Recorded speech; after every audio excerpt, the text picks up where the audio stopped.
আমার শ্বশুর শাশুড়ির হজে যাওয়া উপলক্ষে আমরা গ্রামে গিয়েছিলাম। তো এসে দেখি আম্মা তো রান্নাবান্না শুরু করে দিয়েছে। যেতে যেতে সন্ধ্যা হয়ে গেছিলো। আসসালামু আলাইকুম, কী অবস্থা সবার? আশা করছি সবাই অনেক ভালো আছেন। আম্মা এখানে হাঁসের মাংস রান্না করছে, কারণ আমরা সবাই আমার হাতের হাঁসের মাংস রান্নাটা বেশ পছন্দ করি। আম্মা এখানে রান্না বসিয়ে আবার ফ্রিজ থেকে অনেক কিছু বের করছে আগামীকালের প্রোগ্রামের জন্য। হজ উপলক্ষে আসলে আমরা কিছু নিকট আত্মীয় স্বজন সবাইকে দাওয়াত করেছিলাম বাসায় আসার জন্য। এমনিতে কারণবশত অনেকের ব্যস্ততার কারণে আসতে পারে না। তো আম্মা আব্বা যেহেতু হজে যাবে, এই সুযোগে সবাইকে একটু ইনভাইট করা হয়েছিল। এখানে গরুর মাংস, পাবদা মাছ বের করা হয়েছে। আম্মা এখানে ঘরে কাজ করছে, আমাকে পাঠিয়ে দিল পাকঘরে মাংসটা দেখার জন্য। মাংসটা তো আমি এসে দেখলাম একটু, তারপর নাড়াচাড়া করে দেখলাম মাটির চুলায় রান্না হচ্ছে, তো যদি তলায় ধরে যায় তাহলে কিন্তু হাঁসের মাংসের পুরো মজাই নষ্ট হয়ে যাবে।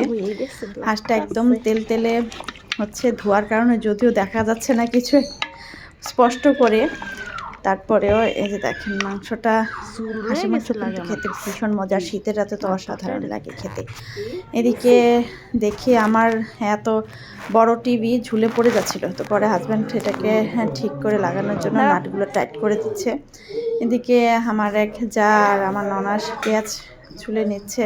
আগে সব কিছু কুটে রেখে দেবে, যাতে কালকে খুব তাড়াতাড়ি রান্নাবান্না হয়ে যায়। এখানে মুরগির রোস্টও কেটে নেওয়া হয়েছে। আমি সকালবেলা উঠে দেখি আমার শাশুড়ি তো একদম সব কিছু ভেজে ভুজে রেডি করে ফেলেছে। আমাদের প্রায় আয়োজন 70 থেকে 80 জনের মানুষের আয়োজন করা হয়েছে। পাবদা মাছ, তারপরে হচ্ছে এখানে কক মুরগির রোস্ট। তো এসে দেখি এখানে নাস্তার আয়োজন হয়ে গেছে। ভাইয়া আর আঙ্কেলকে আপু নাস্তা দিয়েছে। তো আপুকে পাঠিয়ে দিলাম, আপনি ভাইয়ের সাথে নাস্তা করেন, আমি বাকিটা দেখছি। যদিও আমি উঠতে অনেকটা লেট করে ফেলেছি। এদিকে দুপুরের আয়োজনও শুরু হয়ে গেছে। নাস্তা শেষ পরবর্তীতে কিন্তু দুপুরের কাজ হয়ে যাচ্ছে। এখানে আম্মা পেঁয়াজ বেরেস্তা করে দিচ্ছে। রান্না অবশ্য উঠানে হবে, আমাদের যে রাঁধুনি উনি উঠানে রান্না করছেন। আর এদিকে আম্মা যে জিনিসগুলো একটু আগে গুছিয়ে দেওয়া হয়, ওগুলো আম্মা পাকঘরে গুছাচ্ছে। বেরেস্তা করে দিয়েছে পাকঘরে। টুকটাক যে জিনিসগুলো এগুলো পাকঘর থেকে করা হচ্ছে আর কি। এখানে টেবিলের উপরে সব কিছু এনে দেওয়া হয়েছে। বাবুর্চির সাথে ভাইয়া আছে। বাবুর্চি আসলে আমাদের এক আঙ্কেল, উনি রান্না বান্না করছে, তো সাথে আমাদের ভাইয়া আছে। ভাইয়া বলতে আমার ননাসের হাজব্যান্ড আর কি। তো এই ঘরে এসে দেখি আম্মা একটা নারকেল ভেঙেছে, তো যে ফিরনির জন্য। তো এখানে নারকেলের একটা ফুল হয়েছে। ফুলটা না খেতে ভীষণ মজা, একদম তরতাজা ছিল, অনেক মিষ্টি ছিল। অনেক সময় নারকেলের ফুলে কিন্তু তেলের গন্ধ করে। নারকেল তেলের বাটিটা একদম ফ্রেশ ছিল, একটু নারকেল তেলের গন্ধ করছিল না। তো ওখানে আম্মা চুলাটা একটু খালি করে দেওয়ার পরে আমি আবার নাস্তা যারা ঘুম থেকে ওঠার বাকি ছিল তাদেরকে নাস্তা তৈরি করে দিয়ে আমিও নাস্তা করে নিচ্ছিলাম। নাস্তা ছিল ছিটা পিঠা আর ডিম পোচ। ছিটা পিঠা ডিম পোচ খেতে কিন্তু ভীষণই ভালো লাগে সকালবেলা। সকালে নাস্তা পানি হওয়ার পরে আঙ্কেল বলছিল যে ভর্তার যে মাছটা হচ্ছে, মাছটা চুলায় ভেজে ফেলতে।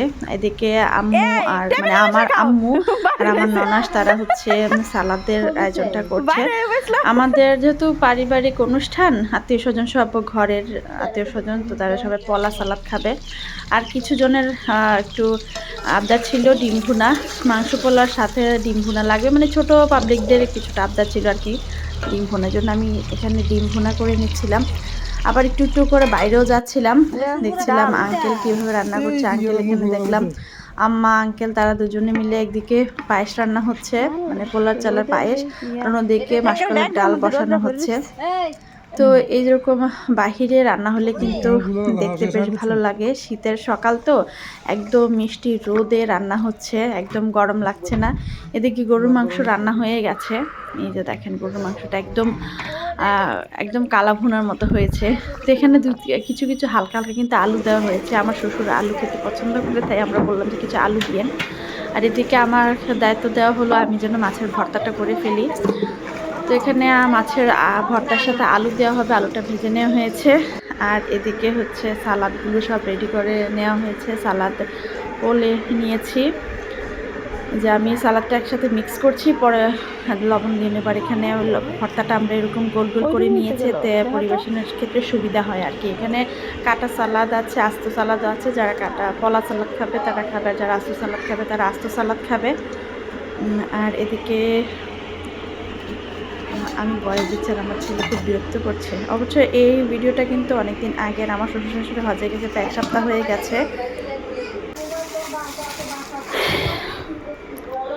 আমার ছেলে যে কি পরিমাণ বিরক্ত করছে। রান্না বান্না শেষ, আমি এসে দেখছিলাম সব কিছু যে রোস্ট, আমরা অবশ্য সবাই ঝাল রোস্ট খেতে পছন্দ করি, তাদের ঝাল রোস্ট করা হয়েছে। এখানে হচ্ছে সাদা ভাত, এই হচ্ছে গিয়ে ফিরনিটা ভাই এত মজা হয়েছে। আর আমার শাশুড়ির ফিরনি সবসময় মজা হয়। আর এখানে হচ্ছে মাসকলার ডাল, হচ্ছে গরুর মাংস, এটা হচ্ছে পাবদা মাছ ভুনা।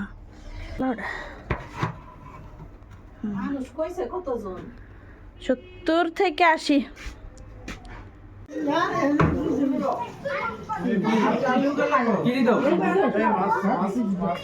ওই মাছ লাগবো? হ্যাঁ না না ফেনিবার নেই, ফিনি শুরু ইয়ারে লাভ যে ইয়ারে নামে লাই।